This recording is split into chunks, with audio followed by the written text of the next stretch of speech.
발등을 갖다 들어 올리는 걸 갖다가 배굴이라고 합니다. 발등을 밑으로 내리는 걸 저굴이라고 그래요. 그러면 배굴과 저굴을 해야 다리를 올렸다 내렸다 해야 보행이 이루어지게 되는 거죠. 보행이 이루어지려면 발등을 올리고 내려야 됩니다. 발등을 올리는 근육이 있어요. 앞쪽에 있는 근육. 그러니까 정강이에 있는 근육이라고 합니다. 정강이. 발을 갖다가 뒤로 내리는 근육이 있어요. 저굴시키는 근육을 종아리 근육이라고 그래요. 종아리. 뭐 엄지발가락 쪽으로 이렇게 4번, 엄지 쪽으로 4번, 또는 이제 외번 시키는 근육들은 또 따로 있습니다. 하여튼 발을 올리고 내리고 하는 근육은, 올리는 근육은 앞쪽 정강이 쪽으로 있고 내리는 근육은 뒤 종아리 쪽에 있어요. 그러니까 서로가 이렇게 대등소이하게 역할을 분담해서 올렸다 내렸다 합니다. 자, 만약에 어떠한 이유로 이 중에 앞에 있는 근육이든 뒤에 있는 근육이든 손상을 일으키게 되면 발을 올렸다 내렸다 할 수가 없죠. 그렇기 때문에 이제 족하수 보행을 하게 됩니다. 발을 위로 올리는 힘이 없으니까 발바닥을 밑으로 굳이 내리려고 힘을 안 써도 그냥 가만히 있으면 저절로 떨어지죠.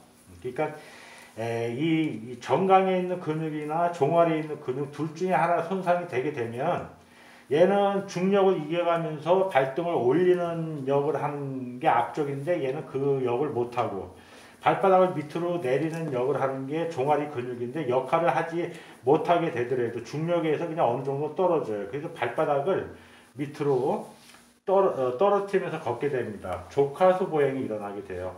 그래서 이제 이렇게 걸을 때 한쪽은 이렇게 도는데 한쪽은 이렇게 좀 길어지죠. 발이 좀 이렇게 발가락이 밑으로 떨어지니까 좀 길어집니다.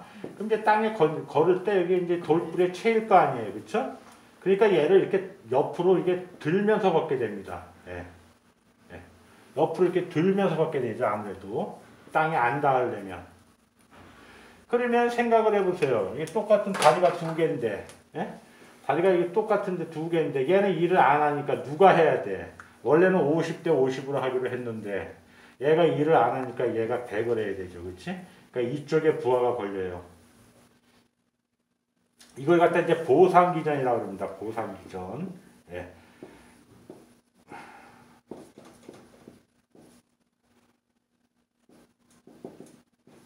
보상이 일어나게 돼서 오히려 이쪽 고관절 무릎을 그 다음에 허리를 갖다가 더 많이 호소하는 경우가 있습니다. 여기 만약 고관절이나 그 허리가 만약에 오른쪽에 통증을 일으키는 보상이 일어나기 때문에 허리는 왼쪽에서 통증이 나타나게 돼요. 그러니까 다리 한쪽을 안 드니까 얘 역할을 한쪽에서 하다 보니까 얘가 체력이 딸려요. 체력이 딸려서 이제 여기에 통증이 나타나게 되고, 얘를 지지하기 위해서 이 허리 근육이 이쪽이 나타나게 됩니다. 그러니까 좌측에 병이 나면 우측을 취한다. 좌병우치. 우측에 병이 나면 좌측을 치료한다. 우병좌치. 이제 이게 옛날에도 이런 말이 있었는데 오늘날로 치면 이제 보상기전의 일종으로 보면 돼요. 자, 그래서 한쪽 다리가 현저하게 차이가 있거나 아니면 한쪽에 다리가 붓고 하는 걸 더 많이 호소를 한다면 반대쪽으로 더 많이 텐션이 생겨가지고 여기에 통증이 일어날 수 있다는 겁니다. 요걸 잘 감안을 하셔야 돼요.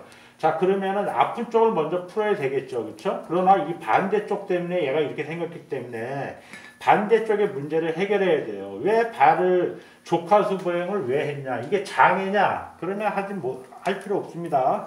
장애 마사지 한다고 장애가 고쳐지는 건 아니니까. 예를 들어서 중풍이라든가 이런 그런 병으로 인해서 하는 건 어쩔 수 없잖아요. 그래도 마사지는 해야 돼요. 안 하면 더 위축되기 때문에.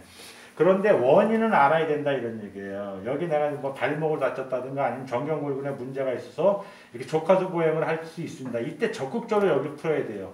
그래야지 여기에 보상이 덜 간다 이런 얘기입니다. 손님이 와서 여기가 아프고 저리고 해서 여기만 쳐다보고 마사지하는 것은 근시안적이다.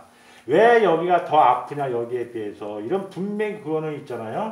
이렇게 그 저울을 쟀을 때 한쪽이 올라가고 한쪽이 내려가고 하는 거는 이거는 질량, 무게 차이 아닙니까? 그러니까 그걸 인정해야지.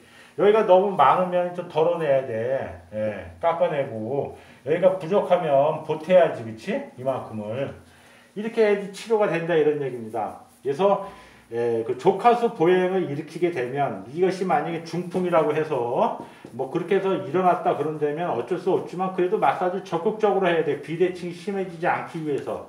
그러나 일시적으로 어떤 근막 통증에 의해서 이제 조카수 보행이 일어난다 그러면 여기를 근본적으로 풀어야 돼요. 근데 손님은 반대쪽을 더 많이 통증을 호소합니다. 그러니까 손님이 말하는 대로 풀게 되면은 여기를 등한시할 수 있다 이런 얘기예요. 그럼 계속적으로 어떻게 돼? 보상은 다 이쪽으로만 하는 거예요. 마사지 받았으니까 더 일 더 많이 해. 이렇게 되는 거예요. 여기도 허리도 허리 마사지 했으니까 됐어. 이렇게 된다는 거지. 원인은 여기에 남아있는데 이게 어떻게 보면은 굉장히 쉬운 논리인 것 같지만 막상 현장에 닥치면 있잖아요. 이거 생각 안 하는 경우가 많습니다. 아프다고 하는 쪽으로 많이 가요. 옛날에도 오죽했으면 좌측에 병이 나면 우측을 치료하고 우측에 병이 나면 좌측을 치료하는 말이 있겠습니까? 이게 뭐 뇌 손상을 얘기하는 게 아니라 어느 한 부위에 제가 예를 들어서 오른쪽 다리를 다쳤어요. 그 오른쪽 다친 다리를 걸을 수가 없잖아.